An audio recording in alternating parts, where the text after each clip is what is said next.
Welcome to CADD Centre. Here we are presenting a demo on 3ds Max course for civil engineers and architects. What is 3ds Max and what is 3ds Max used for?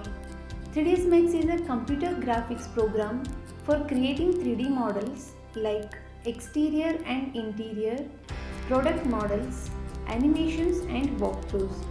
3ds Max is frequently used for character modeling, civil work exterior modeling and interior modeling, as well as for rendering photorealistic images of structures and other objects. When it comes to modeling, 3ds Max is unmatched in simplicity and speed. Autodesk 3ds Max is a powerful 3D modeling and rendering program used extensively for design visualization and production level animations.